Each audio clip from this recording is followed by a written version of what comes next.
Get ready for breaking news. Fast food workers at a Carl's Jr. restaurant in North Hollywood are planning a major strike this Tuesday. Cooks and cashiers are ready to walk off the job at 11:30 a.m. to protest dangerous working conditions and the lack of basic protections. We dive into the serious allegations of workplace violence and the fight for paid sick leave that are putting these employees on the line. This is a story about safety, rights, and what happens when workers demand better treatment.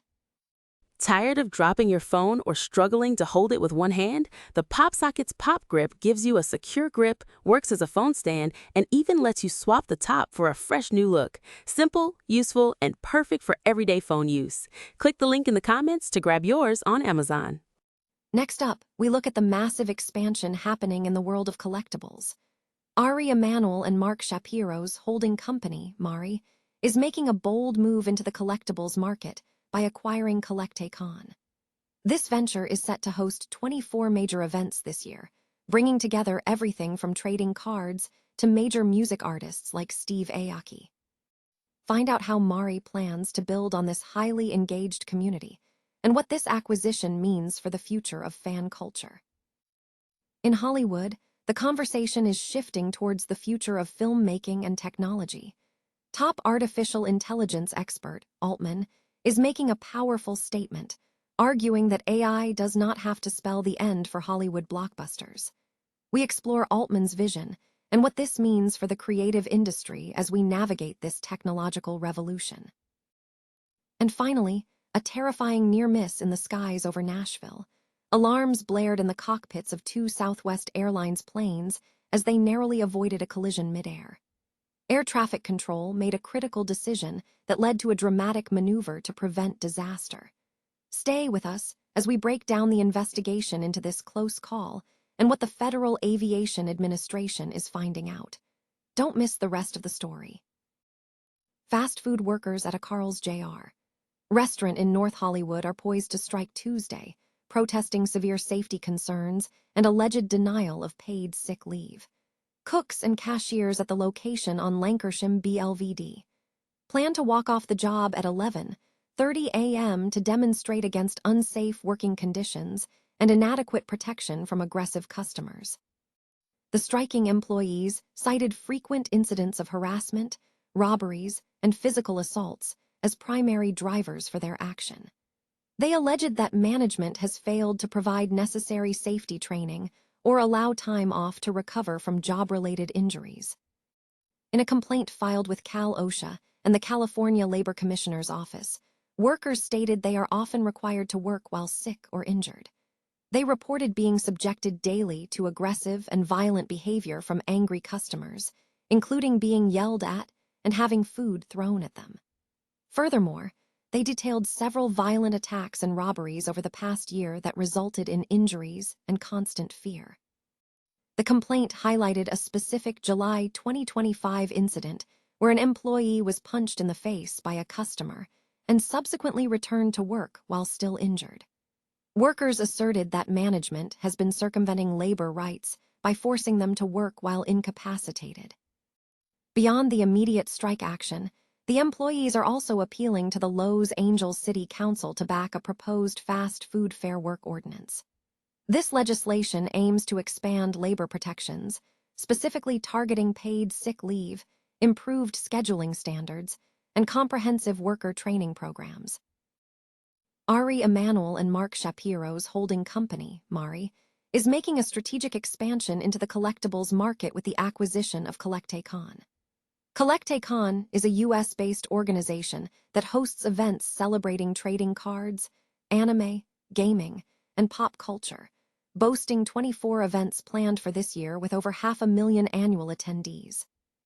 The events are designed to immerse attendees by combining merchandise, collectibles, celebrities, and live performances centered around these enthusiast categories. While details of the acquisition terms were not disclosed, Collectibles' existing leadership and brand will remain in place. Ben Inovitz, Mari's CFO, highlighted the strategic value of the purchase, stating, "Collectibles has built something that is genuinely hard to replicate, a highly engaged community and a format that keeps people coming back. We see a significant opportunity to build on that foundation, supporting the collectibles market and bringing the format to more cities and audiences around the world. Matthew Weatherly, co-founder of Collectacon, emphasized the dual appeal of the events. He noted that vendors value the direct customer relationships, while fans are attracted by the sense of community and the in-person, treasure hunt experience. He added that attendees often spend hours at events, signaling deep audience engagement. Future events are expected to feature a blend of marketplaces, community atmosphere, and live performances, including trading cards like Pokémon, alongside major music artists such as Steve Aoki, Soulja Boy, and Waka Flocka Flame. Mari's entry into the experiential space follows a pattern of acquiring assets centered on live events and specific fan cultures.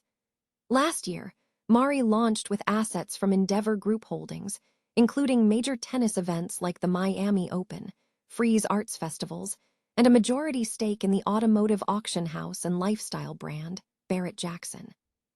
Mari has also expanded its portfolio by purchasing the Broadway ticketing firm TodayTix, and earlier this year, securing Bucket Listers, a live events discovery platform. San Francisco, CA, in a significant commentary on the future of filmmaking, a leading figure in artificial intelligence has argued that the dominance of AI does not signal the demise of Hollywood blockbusters. The assertion was made during a recent report on WGHN. The perspective suggests that human creativity and involvement remain essential components for the success and evolution of cinematic endeavors, challenging the notion that artificial intelligence will entirely replace human artistry in the industry. Two Southwest Airlines planes narrowly avoided a mid-air collision over Nashville, Tennessee, on Saturday after air traffic control intervened to direct one pilot into the path of the other. Alarms sounded in both cockpits as the aircraft took evasive action. Audio posted by LiveATCnet indicated that both pilots reported receiving alerts from their collision avoidance systems, with one plane climbing while the other descended to prevent impact. Location data suggests the two jets' flight paths converged after one pilot aborted a landing and circled. Air traffic control directed one Southwest plane to turn into the path of the other plane that had just taken off.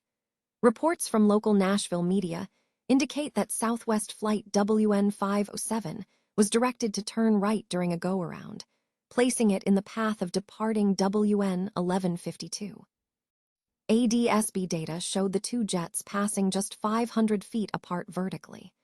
Flight Radar 24 data further suggests the planes came within 500 feet, with one flying just over the other, meeting the criteria for a near mid-air collision. The Federal Aviation Administration is currently investigating the incident. The FAA stated that the pilot of Southwest Flight 507 received instructions from air traffic control that placed the flight in the path of another departing airplane. Both flight crews confirmed they responded to onboard alerts. Southwest Airlines spokesperson Lynn Lunsford attributed the situation to gusty winds at the Nashville International Airport, prompting the initial pilot to perform a go-around. Lunsford emphasized that both pilots followed instructions from air traffic control and their onboard collision avoidance systems to ensure safety, stating that the airline prioritizes the safety of its customers and employees.